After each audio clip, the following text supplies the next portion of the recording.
and welcome back to Unscripted, everyone. Carwash.com's video interview series that connects you with market leaders. Joining me today on Unscripted, I'm happy to welcome in Paul Kalscheur, founder and general manager for Sonny's Water by Velocity. Paul, great to see you today. Thank you. Appreciate being here. Thank you, Rich. Not a problem. I appreciate you taking some time today. No surprise here. We wanted to get you on the program, Paul, to discuss some of the topical trends and issues surrounding car wash water and reclaim these days. I understand it's a business that's doing quite well as operators see the benefits of reclaimed water. So I understand Velocity is currently looking to double its footprint to meet customer demand. Can you give us a little bit of an update on that, Paul? Yeah, it's been crazy. We about 2 years ago we moved into a 25,000 square foot facility, and we never thought we'd be at this point. But we're now breaking down the wall, and I'd have to move out of my office in order to do this meeting. So, yeah, we're breaking down the walls, making it a 50,000 square foot facility. The main focus is on the production side, but we're also expanding our lab area for water testing and product development. And the other area that we're really focusing on is our quality control area, where every piece of equipment we have actually gets tested before we ship it out. So whether it's a water softener manifold or a VFD booster pump system or an RO system, when you get it, the customer gets it, it'll have 1 hour of operation on it because we're testing it in a true environment. Our reclaim systems, when we first built the first site, we put in underground tanking. So now when we're testing our reclaims, we're actually kind of replicate the car wash application as best we can. And we're actually pulling water or lifting water out of tanks and trying to give the reclaims a real life experience before we ship it out. They all pass performance specs, we ship it out. All right, sounds good. Well, very exciting times. Congratulations on all that news. I hear the water business is quite a fluid business to be in, right? But Sonny's recently acquired Velocity in 2021, right? So how has that partnership been going for both you and the Sonny's team? It's interesting because people will come up and ask, and they'll always go, would you do it again? It's been a year now. Would you do it? And I'm like, absolutely, yes, 100%. It's been a great fit. When they first acquired us, the first thing I'm like, okay, now what do we do? And Paul and the team there goes, take care of your customers and run your business. And that's truly what it's been. They've taken over some of the things that, it was not our core focus. They take over the HR. They've taken over the marketing. They're slightly better at the marketing side than we've been. So, we let them take that stuff over and we work with them on it. But they allow us to focus on what we're good at, which is, building quality equipment, taking care and supporting our customer base. So they truly have made us a better company. It's been a pleasure. Not only that, but also we get to leverage the resources within the Sonny's family, from the Hydroflex and the chemical dispensing side to the AutoVac to the chemistry side and the Sonny's equipment. I mean, there's a family here of people that actually absolutely love the car wash industry, and it's a pleasure to work with them. All right, sounds great. Well, best of luck with that relationship and partnership moving forward here, Paul. You mentioned a couple of minutes ago the importance of lab testing for customers, right? So we know with water, seeing isn't always believing, right? You could look at a clear glass of drinking water, and there might be arsenic in there, or might be lead, or manganese, or hardness minerals and things like that. So why is water testing important? How often should maybe an operator perform it, and how do they get it done? Well, the first thing is especially when it's a new site, I would highly recommend getting a water test done.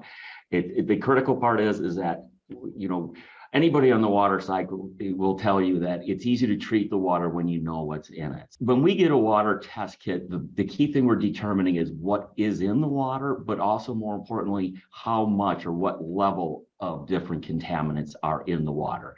We can treat the water when we know what's in it, and we can make a lot of recommendations to what equipment you should have and the sizing that you should have. So you're not oversizing equipment or undersizing equipment. Sometimes it's really important to just make sure that you're sizing the equipment to the application. So that's one of the critical parts. It also does some other things too. It helps troubleshooting. And I'll kind of give you a quick example where, say you have an existing site where you have 12 grain hard water coming into it and your water softener is not working. Well, one of the first things we're going to ask you is, what's the hardness going out of the softener? Because if you have 12 grain coming in and you have 12 grain hard water going out, that tells us one thing. But if you have 12 grain coming in and 4 grain hard going out, that tells us something else. So it's a lot easier for us on the troubleshooting side. And it goes to an existing site as well. It certainly doesn't hurt to have that information in your back pocket. So for your troubleshooting, but it also, a lot of times these sources, these water supplies get different water sources, or they change water sources. So the quality of the water coming into the car wash changes. So it's important to just kind of continuously monitor your water.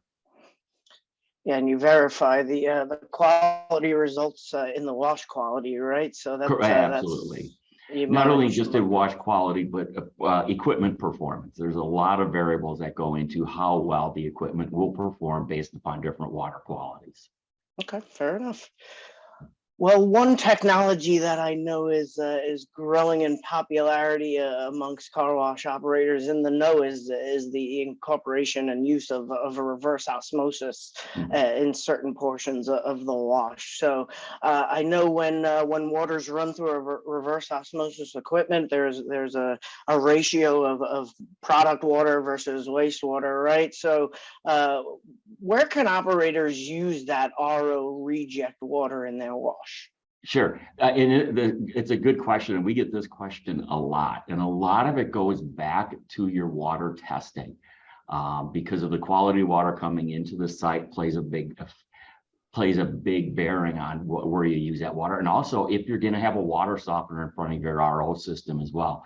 So really quick, in an RO system, the product water, the official term is permeate. The RO reject water is concentrate. And the reason they call it concentrate is literally you're taking all the mineral contaminants and concentrating on that side. So if you have a water or you do not have a water softener in front of your RO system, you're literally concentrating that hardness on the RO reject side. If you do have a softener, the beautiful part about the softener is that actually removes the hardness. It removes the magnesium, the calcium, and the iron out of the water. So it's out of there. So you have a lot more flexibility in where you can use your RO reject water if you have a softener in front of the RO system. So a lot of times people will use it for chemical applications. And if they do need to backfill their RO reject holding tank with additional water, they'll actually use soft water and then they'll feed it to their chemical distribution panels. If you're using, if you have hard water feeding your RO system, you're somewhat